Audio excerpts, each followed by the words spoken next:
ایک شخص رسول اللہ صلی اللہ علیہ وسلم کی خدمت میں حاضر ہوا اور اس نے اپنے بوڑھے باپ کی شکایت کی، یا رسول اللہ صلی اللہ علیہ وسلم، میرا باپ مجھ سے پوچھتا نہیں اور میرا مال خرچ کر دیتا ہے۔ آپ صلی اللہ علیہ وسلم نے اس کے باپ کو بلوایا۔ جب اس کو پتہ چلا کہ میرے بیٹے نے رسول اللہ صلی اللہ علیہ وسلم سے میری شکایت کی ہے تو وہ دل میں رنجیدہ ہوا اور انتہائی دکھی ہوا، اور اسی کیفیت میں رسول اللہ صلی اللہ علیہ وسلم کی بارگاہ میں حاضری کے لیے چل پڑا۔ چونکہ عرب کی گھٹی میں شاعری تھی تو راستے میں دل میں کچھ اشعار پڑھتے ہوئے پہنچا۔ ادھر دربار رسالت میں آپ صلی اللہ علیہ وسلم میں پہنچنے سے پہلے سیدنا جبریل علیہ السلام آپ صلی اللہ علیہ وسلم کی خدمت میں حاضر ہوئے اور عرض کیا، یا رسول اللہ صلی اللہ علیہ وسلم، اللہ تعالیٰ نے فرمایا ہے کہ اس کا معاملہ بعد میں سنیے گا، پہلے اس سے وہ اشعار سنیں جو یہ دل میں کہتا ہوا آ رہا تھا۔ جب وہ حاضر ہوا تو آپ صلی اللہ علیہ وسلم نے فرمایا، تمہارا معاملہ بعد میں سنا جائے گا، پہلے وہ اشعار سناؤ جو تم دل میں کہتے ہوئے آ رہے تھے۔ وہ آخر صحابی رسول تھا، یہ سن کر رونے لگا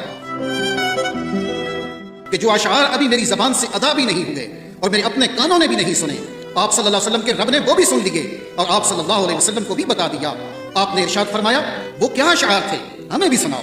اس صحابی نے اشعار پڑھنا شروع کیے جنہیں سن کر پتہ چلتا ہے کہ وہ کس قدر جذباتی کیفیت اور دکھی دل کے ساتھ دل میں ادا کیے ہیں۔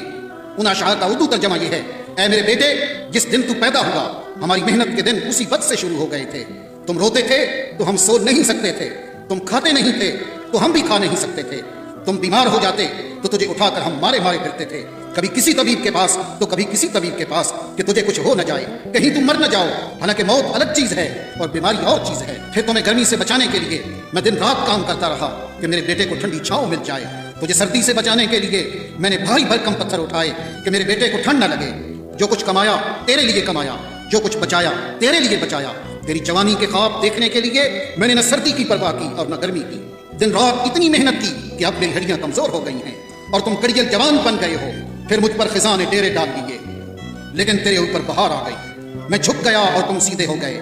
اب میری خواہش اور امید پوری ہوئی کہ تم ہرے بھرے ہو گئے ہو۔ سوچا کہ اب زندگی کی آخری سانسیں تیری چھاؤں میں بیٹھ کے گزاروں گا، مگر یہ کیا ہوگا کہ جوانی آتے ہی تیرے تیور بدل گئے، تیری آنکھیں ماتھے پہ چڑھ گئیں، تم اس لہجے میں بات کرتے ہو کہ میرا سینہ پھٹ جاتا ہے۔ اس انداز سے تو کوئی اپنے نوکر سے بھی بات نہیں کرتا۔ میں نے اپنی ساری امیدیں چھوڑ دیں اور سمجھ گیا کہ میں تیرا باپ نہیں نوکر ہوں۔ نوکر کو بھی کوئی ایک وقت کی روٹی دے دیتا ہے، تم مجھے نوکر سمجھ کے ہی مجھے روٹی دے دیا کرو۔ یہ اشعار سناتے سناتے بوڑھے باپ کی نظر جب رسول اللہ کے چہرے انور پہ پڑی تو دیکھا کہ آپ صلی اللہ علیہ وسلم اتنا روئے کہ آپ کی داڑھی مبارک تر ہو گئی۔ آپ صلی اللہ علیہ وسلم جلال میں اٹھے، اس کے بیٹے کو سختی کے ساتھ فرمایا، انت ومالک لابیک، تم اور تمہارا سب کچھ تیرے باپ کا ہے۔ والدین کے ادب و احترام کا حکم اللہ رب العالمین نے دیا، وَقَضَىٰ رَبُّكَ أَلَّا تَعْبُدُوا إِلَّا إِيَّاهُ وَبِالْوَالِدَيْنِ إِحْسَانًا، اور آپ کے رب نے حکم فرمایا ہے کہ تم اللہ کے سوا کسی کی عبادت مت کرو اور والدین کے ساتھ حسن سلوک کیا کرو۔ إِمَّا يَبْلُغَنَّ عِندَكَ الْكِبَرَ أَحَدُهُمَا أَوْ كِلَاهُمَا، اگر تمہارے سامنے دونوں میں سے کوئی ایک یا دونوں بڑھاپے کو پہنچ جائیں، فَلَا تَقُل لَّهُمَا أُفٍّ وَلَا تَنْهَرْهُمَا، تو انہیں اف بھی نہ کہنا اور انہیں جھڑکنا بھی نہیں۔ وَقُل لَّهُمَا قَوْلًا كَرِيمًا، اور ان دونوں کے ساتھ بڑے ادب سے بات کیا کرو۔ وَاخْفِضْ لَهُمَا جَنَاحَ الذُّلِّ مِنَ الرَّحْمَةِ، اور ان دونوں کے لیے نرم دلی سے عاجزی و انکساری کے بازو جھکائے رکھو۔ وَقُل رَبِّ ارْحَمْهُمَا كَمَا رَبَّيَانِي صَغِيرًا، اور عرض کرتے رہو، اے میرے رب ان دونوں پر رحم فرما جیسا کہ انہوں نے بچپن میں مجھے پالا تھا۔